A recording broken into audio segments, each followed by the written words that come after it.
Hey everybody, it's Cathie Allan, and I've got a really fun project for you today.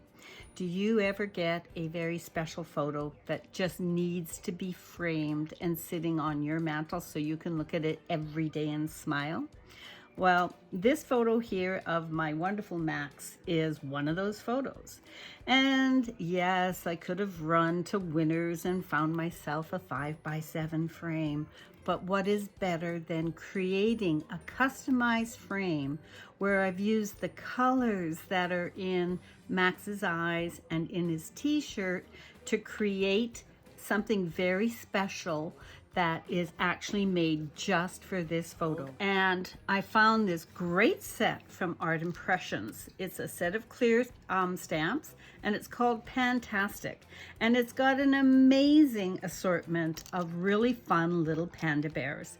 And so I decided I needed to use this set to create a panda parade that was happy and dancing all along the bottom of the photo. So as you can see, the image that I am choosing to use is the one that's on the bottom, and it is 3 panda bears.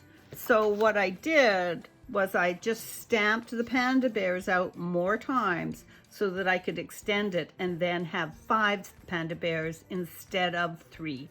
So we're going to begin by rubber stamping this 3 panda bear parade several times so I can turn it into 5 panda bear parade by using my VersaFine Onyx Black Pigment Ink, which tells me it's going to be more light fast because it's pigment, but is also amazing for detail stamping, and it's a quick dry.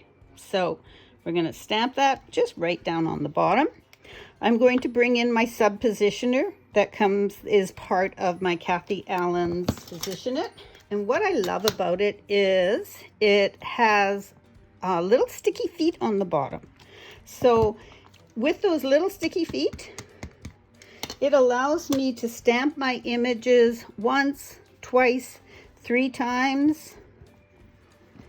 And I can get my images as dark as I want them to. A lot of portable, movable positioners will do this because they don't have sticky feet. This one actually, as you can see, everything else moves except for it. So it allows me to stamp that image several times. As you can see, I did this before you all came on board here, and I stamped it 3 times. And there's lots of ways that you can color in your little panda bears. What I chose to do was to use my LYRA pencil crayons. These are a beautiful pigment-loaded scent of pencil crayons that are so intense in their colorings. And I like to blend them using a product called Gamsol. Gamsol comes in a very large container, and I always like to just pour it in a small container, and I keep the lid on it, and whenever I need it I just open it up. And my favorite thing to blend with is actually a stub, a blending stub. Comes in lots of different sizes, and I have chosen a number 3. What you're going to do is you're going to start with one of your colors, and I'm just going to pull the black. And even when I'm doing just his face, I can simply trace the face, dip my blending stub, check that there's no color in it previously, into the Gamsol, and just blend that out so I can just shade that little face. Beginner colors, you're going to love this. This will make coloring so much easier for you.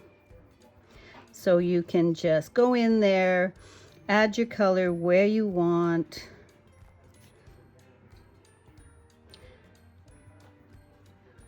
And then all you're going to do is blend with that Gamsol. It is very happy coloring.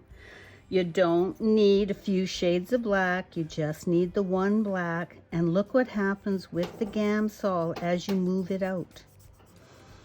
it actually thinks for you and does all that shading for you.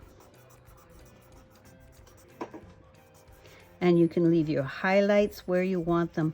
Look at how easy it is to blend your colors. When you're done, and we can look at the top one here, you can see you've got all three of the panda bears stamped and colored very quickly, everything blended out. And of course, I've started adding a couple of more.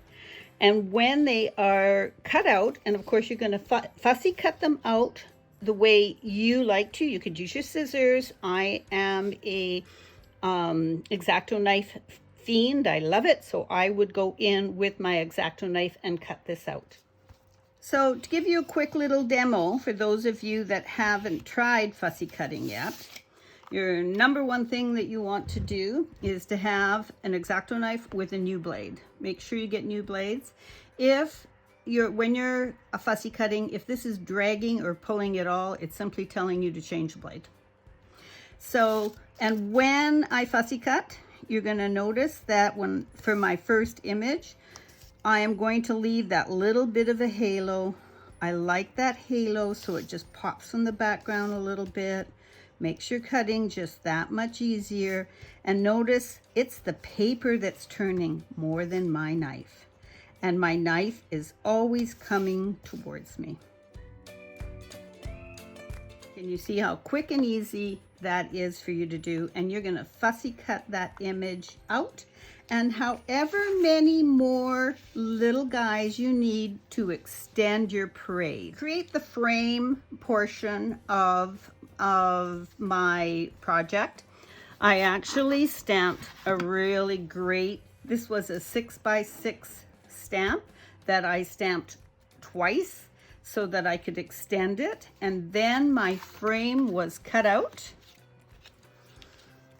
You can cut this out just manually, or you can use a die cut if you so have.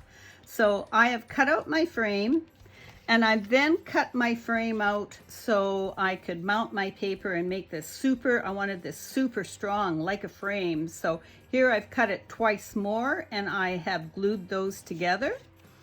And this frame will go on top of this piece here. So now my frame is literally this was super stock, 3 pieces of super stock thick. So I need to colorize just the edges of this background piece of paper that I want this to be on. And to do that, what I'm going to do is I am going to look for a green pigment ink. And there's a number of pigment inks online and in stores that you can purchase. Tsukineko puts out a good line of pigment ink. That's the one that I tend to go to. But there are other great lines that just make sure that you ask people, where is your pigment ink? So you can take either your sponge tool, or you can take your blending brush, and all am I doing is altering the edges of this paper. So you can now see once we put this onto our project, it is absolutely perfect. It's going to match that photo of Max just wonderfully. Now I'm going to show you how to make these cute little footprints. And what I'm going to do is, of course, in this set is the little paw print. So I have changed pigment inks. I'm going to a dark navy blue pigment ink. And I'm just going to take that little paw print and I'm going to stamp it on a separate piece of paper. Now, it doesn't matter if they're all perfect or not. Obviously, I'm only going to use the perfect ones. So I'm just going to stamp a whole bunch of them. Simply going to put a piece of paper towel over this and iron it with a hot, dry iron. Because pigment ink stays open longer, so that I can blend the colors together, I'm just going to give it a quick iron set and it'll be good to go. Iron was right behind me. I am back, and I have circular punch. You can use whatever you have. I have an extended circular punch. You can use a circular die. You can use one of your infinity dies, whatever you want.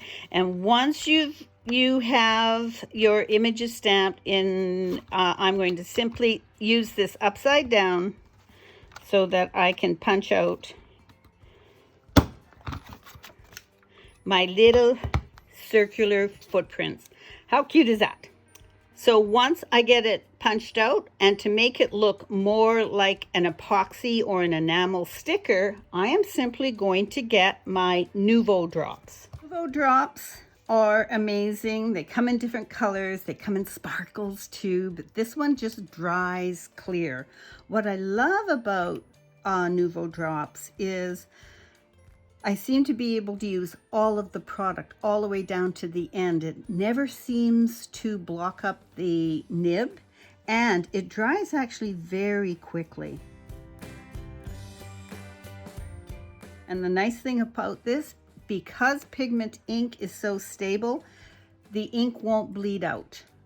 So you will never have to worry about losing the detail in the paw.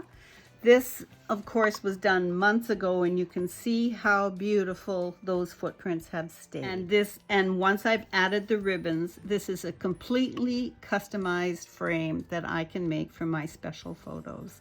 This is something really fun and really addictive to do.